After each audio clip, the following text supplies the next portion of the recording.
Limit orders are one of the 4 primary order types an investor can submit when attempting to buy or sell a security. And in this video, we're going to focus specifically on buy limit orders. There are 4 primary things to know about buy limit orders, so let's go ahead and jump into it. First, let's focus on that word limit. Limit orders oftentimes are referred to as, quote, or better orders. And if we think about the name limit, a limit is basically saying, hey, I want to buy this security at this price or better. To better understand this, let's say that we have a buy 100 shares at 50 limit order in front of us. Now, to the untrained eye, we might not know what a buy limit is, but if we replace the word limit with or better, buy 100 shares at 50 or better, we can get a pretty good grasp of what that investor is looking for. From the buyer's perspective, if they're saying at 50 or better, that means 50 or lower. When an investor buys a security, just like buying anything else, you want to try to buy that thing at the lowest possible price. Limit orders oftentimes are used by investors to get a better price than what is currently available. So for example, with this order in front of us, let's say the market price is currently at $53 a share. As we talked about, this order will not execute until the market price gets to 50 or below. There's a pro and a con to this type of order. The pro is if the market price comes down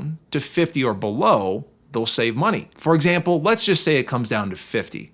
At 50, this buy limit would execute. The investor would buy 100 shares at 50. That would be $3 cheaper than the $53 market price we started at. If the investor had submitted a market order, they would have overpaid for the stock to the tune of $3 per share times 100 shares, which is $300 in savings in this example. Now, that's the good about a limit order. The bad is what happens if the market price continues to go up. What if it goes to 54, 55, 60, 70, 80? If that's the case, the investor should have bought at 53. They should have just submitted a market order. Of course, the future is unpredictable and we don't know where the market price is going to go. So in a scenario like this, sometimes you'll win, sometimes you'll lose, but we have to understand the pros and cons to the orders that we place. And this helps us transition to the second point, the guarantee that a limit order provides. Limit orders provide price guarantees. In our example, we know that the investor is not going to pay more than $50 per share for the stock. That's the good of it. What is not guaranteed is execution. The investor's order will not go through if the market price does not fall to 50 or below. Investors most of the time use limit orders to get a better price than what's currently available. It's almost like they're being a little greedy, right? In our example, the investor could have bought stock at 53, but if we place a buy limit at 50, we're trying to get it for a little bit cheaper. That could work in our favor, or we could miss an opportunity. On to the third point.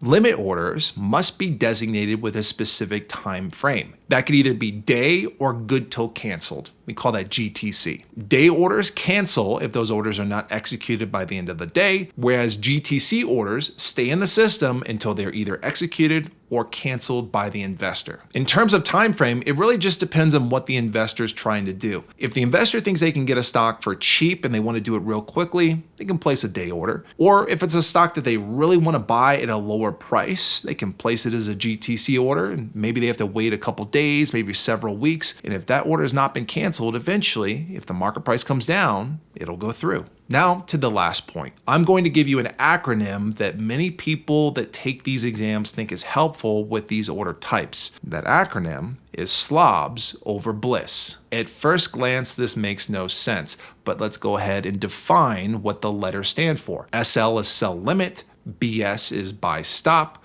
BL is buy limit, SS is sell stop. All this acronym does is it tells you where the market price needs to go in order for an order to eventually be executed. In this video, we're focusing on buy limits, BL. Buy limit, BL, is below the line. That's all we need to identify. It's below the line. So what does that tell us?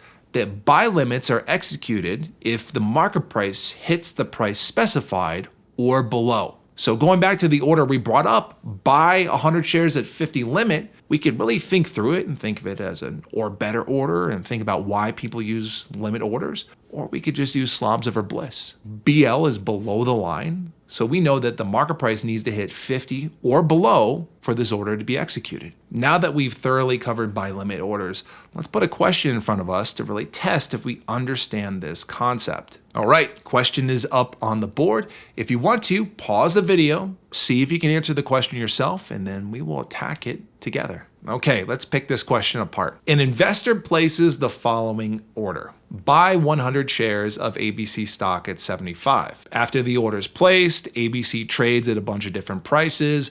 What statement is true? Now, if we look down at the answers, obviously we're looking to see what actually happens with the prices that they gave us, the order they gave us. So we have to feel really comfortable with what the order is telling us and how to apply it in this circumstance. First thing, let's look back up at the order. Now it says buy 100 shares of ABC stock at 75, but it doesn't tell us what order it is specifically. It doesn't say market, doesn't say limit, stop, or stop limit. So a lot of people will look at an order like this and not know where to go. In fact, a lot of people would look at this and think it's a market order. Now you have to remember, market orders don't specify price. It's just whatever the next available price is. That's what I want. That's what we get with a market order. So anytime we see a price specification, there's no way it's going to be a market order. Here's the key for any type of order where they specify a price but don't give you anything else. This has to be a limit order. You have to make that assumption if you see a price and nothing else. If it's a market order, they'll have to say buy 100 shares at the market. If it's a stop order, they'll say buy 100 shares at 75 stop. Or if it's a stop limit order, they'll say buy 100 shares at 75 stop limit. The only order that the test takers can be vague with is a limit order. So again, if we see a price, nothing else, we almost have to imagine that the word limit is at the end there. This is a buy limit order. The easiest way to approach a question like this is to pull out our friend Slobs over Bliss. BL stands for buy limit, and that is below the line. So we know that this order will only go through if the market price is at 75 or below. Now, if we go to the market prices that are given to us, we read this from left to right. Think of it as like a ticker tape. If you've ever watched a stock market show that's talking about stocks trading at different market prices, you might see at the bottom of the screen a bunch of scrolling prices with stock names. That's a ticker tape. And that kind of goes back to old school finance. If you were at a stock exchange and wanted to know, say, hey, I want to see what's Coca-Cola stock trading at, you would look up at the ticker tape, which would usually be somewhere up above you, and there would be a bunch of prices scrolling, which would be reporting the most recent prices of that stock. Now, all of that's just for context. It doesn't matter for the exam. We just need to make sure we're reading these numbers from left to right. And the first price that we come across reading left to right